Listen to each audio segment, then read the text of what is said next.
সকলকে স্বাগতম study tube ও entertainment আওয়ারে। আজকে আমরা কেমিস্ট্রির একটা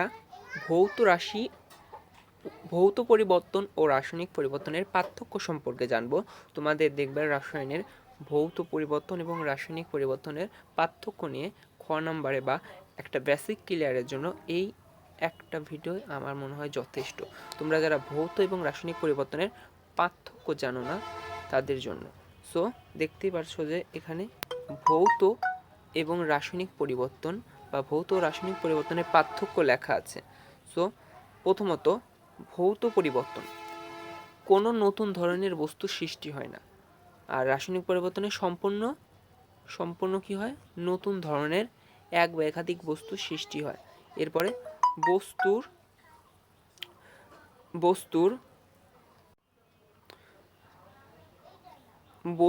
ভৌত ধর্মের পরিবর্তন হয়। 2. বস্তুর ভৌত রাসায়নিক ধর্মের পরিবর্তন হয়। 3. ভৌত পরিবর্তনে বস্তুর অণু গঠনের পরিবর্তন হয় না। 3. রাসায়নিক পরিবর্তন হবে বস্তুর অণুর গঠনের পরিবর্তন হয়ে নতুন অর্থাৎ সম্পূর্ণ নতুন অণুর সৃষ্টি হয়। এরপর হচ্ছে বস্তু রাসায়নিক সংযুক্তির পরিবর্তন হয়। রাসায়নিক সংযুক্তি তোমরা কেমিস্ট্রিতে যারা পড়ছো, যারা তোমরা সায়েন্স বিভাগের ক্লাস 10-এ অর্থাৎ এসএসসি যারা দেবা, তারা তোমরা রাসায়নিক সংযুক্তি জানো, কীভাবে শতকরা সংযুক্তি বের করতে হয়। সেক্ষেত্রে তোমরা দেখবে রাসায়নিক সংযুক্তির পরিবর্তন হয় না ভৌত পরিবর্তনে, বাট রাসায়নিক পরিবর্তনে এই রাসায়নিক সংযুক্তির পরিবর্তন হবে, কারণ একটা ভিন্নধর্মী যেহেতু নতুন একটা পদার্থের সৃষ্টি হচ্ছে। এবং লাস্টলি আমরা যেটা দেখবো 5 এবং 6 নম্বর, সেটা একটু বেশি ইম্পর্টেন্ট। ঠিক আছে, দেখো 5-এ দিয়েছে কি, এ পরিবর্তন অস্থায়ী।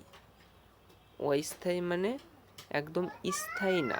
সাধারণত পরিবর্তনের কারণ হচ্ছে তাপ ও চাপ। যেরকম সরিয়ে নিলে বস্তু পূর্বের অবস্থায় ফিরে, যেমন তুমি বরফকে তাপ দাও, সেটি কি পানিতে পরিণত হবে, আরও তাপ দাও বাষ্পে পরিণত হবে। আসলে এটা H2O, পানিকে এইরকমই দেখবা, H2O-তেই দেখবা। ঠিক আছে, তাপ দিলে এটা যে ধরলাম এটা ছিল বরফ, হ্যাঁ সলিড, ঠিক আছে, তখন যে পানিতে পরিণত হবে তখন এর মধ্যে H2O থাকবা। আবার তুমি যদি তাপ দিয়ে এটাকে গ্যাসীয়তেও পরিণত করো, তাও এর মধ্যে H2O অণুই থাকবে।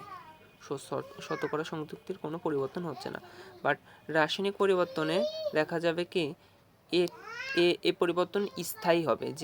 যে নতুন পদার্থের সৃষ্টি হবে সেটা স্থায়ী হবে এবং বস্তুকে পূর্বের অবস্থায় সহজে ফিরিয়ে আনা যায় না। ঠিক আছে, যদি বদ্ধ পাত্রে করো তাহলেই সম্ভব। ঠিক আছে, যেরকম তুমি দেখো, আমি একটা বিক্রিয়া দেখাই। এই যে ক্যালসিয়াম অক্সাইড আর কার্বন ডাইঅক্সাইড বিক্রিয়া করলে উৎপাদন করছে ক্যালসিয়াম কার্বনেট। ঠিক আছে, এটাকে যদি তুমি বদ্ধপাত্রে না করো, এর পূর্বের বার দেখবে কার্বন ডাইঅক্সাইড উড়ে যাচ্ছে, তখন কি তুমি এই কার্বন ডাইঅক্সাইডই পাবে না। সো তোমার এই ক্যালসিয়াম কার্বনেট আর উৎপাদনও করতে পারবা না। ঠিক আছে, এটা হচ্ছে আমাদের রাসায়নিক পরিবর্তন। এবং লাস্ট ফাইনাল 6 নম্বরে দেখতে পাচ্ছ, তাপশক্তির শোষণ ও উদ্গীরণ ঘটতে পারে, নাও ঘটতে পারে।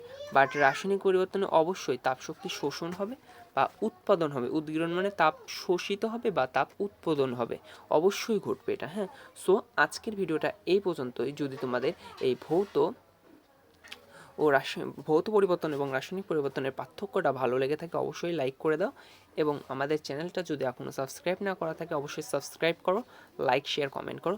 থ্যাংক ইউ, সকলকে ধন্যবাদ।